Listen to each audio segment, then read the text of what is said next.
விவசாய நண்பர்கள் அனைவருக்கும் வணக்கம். இந்த வீடியோ பதிவில் நம்ம எதை பற்றி பார்க்க போகிறோம்னா, நம்மளோட சேனலில் இதுக்கு முன்னாடி போட்ட வீடியோ, அதாவது முருங்கை மரத்தை வந்து நடவு செய்கிறதுலேருந்து அறுவடை செய்கிற வரைக்கும் என்னென்ன பராமரிப்புலாம் நம்ம பண்ணணும் அப்படிங்கிறத ஒரு வீடியோ வந்து போட்டிருப்பேன். அந்த வீடியோ பார்க்காதவங்க அதான லிங்க்கை வந்து நான் டிஸ்கிரிப்ஷனில் வைக்கிறேன், நீங்கள் அந்த வீடியோ பார்க்கலாம்.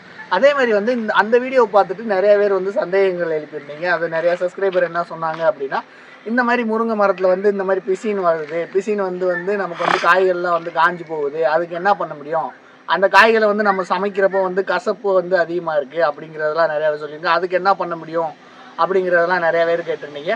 இந்த முருங்கை மரம் பார்த்தீங்கன்னா, நம்ம அந்த வீடியோவில் நான் காமிச்ச அந்த நட்டு வச்ச அதே முருங்கை மரம் தான். இப்போ வந்து இது வளர்ந்துருச்சு. இப்போ இந்த பிசினை பற்றி நம்ம பேசணும் அப்படின்னா, இந்த பிசின் உருவாக காரணம் வந்து 2 இது இருக்குது. ஒன்று பூச்சி, இன்னொன்று வந்து நோய் கட்டுப்பாடு. அதே மாதிரி இந்த பூச்சி அப்படின்னா, இந்த பிசின் வலிகிற இடத்துல நீங்கள் பார்த்தீங்க அப்படின்னா சின்ன ஓட்டையாக போட்டிருக்கோம். அது வந்து தண்டு தொலைப்பான் பூச்சி அப்படிங்கிறத வந்து சொல்லுவாங்க. நீங்கள் பிசின் வலிகிறப்போ வந்து அந்த தண்டு தொலைப்பான் பூச்சி இருக்கிறத பார்த்தீங்க அப்படின்னா சின்ன ஓட்டையாக இருக்கும். அப்படி இருந்துச்சு அப்படின்னா அதுக்கு வந்து நம்ம வந்து மருந்து தெளிக்கிறது வந்து குளோரிபைரிபாஸ் அப்படிங்கிறத வந்து தெளிப்பாங்க. அது வந்து நம்மளுக்கு கடையில் விற்கிற பேர் பார்த்தீங்க அப்படின்னா டெர்மினேட்டரும் அதே மாதிரி வர்தன் அப்படிங்கிற பேரில் வந்து நம்மளோட மருந்து கடைகளில் விற்பாங்க. அதை நீங்கள் வாங்கிட்டு வந்து 1 லிட்டர் தண்ணியில் வந்து 2 ml வந்து நீங்கள் அது கலந்து நீங்கள் அதை வந்து தெளிக்கலாம். அப்படி தெளிச்சிங்கன்னா அந்த பிசின் வருகிறது வந்து கட்டுப்படுத்தலாம்.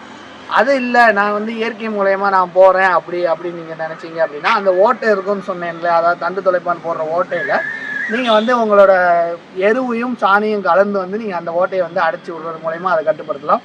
அப்படி இல்லை, இந்த மாதிரி ஓட்டை இல்லை எனக்கு வந்து, ஆனால் பிசின் மட்டும் வலியுது அப்படின்னு பார்த்தீங்க அப்படின்னா, அது வந்து ஒரு நோய்க்கான அறிகுறி. அந்த நோயை கட்டுப்படுத்துறதுக்கு காப்பர் ஆக்சி குளோரைடு அப்படிங்கிற ஒரு மருந்து வந்து விற்பாங்க. அதை வந்து நீங்கள் வாங்கிட்டு வந்து நீங்கள் வந்து ஸ்ப்ரே பண்ணி விடலாம். அதுக்கு வந்து இந்த மாதிரி 2 இது தான் வந்து அந்த பிசின் உரியதுக்கு வந்து காரணம். பொதுவாக வந்து நீங்கள் பிசின் ஒரு இடத்துல அந்த மாதிரி எருவு இதை வச்சு விட்டிங்கனாலே அந்த பிசின் இது கட்டுப்பட்டு ஆகும். இது போக முருங்கை மரத்தில் வேறு எதுவும் சந்தேகங்கள் இருந்துச்சுன்னா கமெண்ட் செக்ஷனில் மென்ஷன் பண்ணுங்கள். இந்த மாதிரி வீடியோக்களுக்கு பிரபு அக்ரி கன்சல்டன்ட் சேனலை சப்ஸ்கிரைப் பண்ணி வச்சுக்கோங்க. நன்றி, வணக்கம்.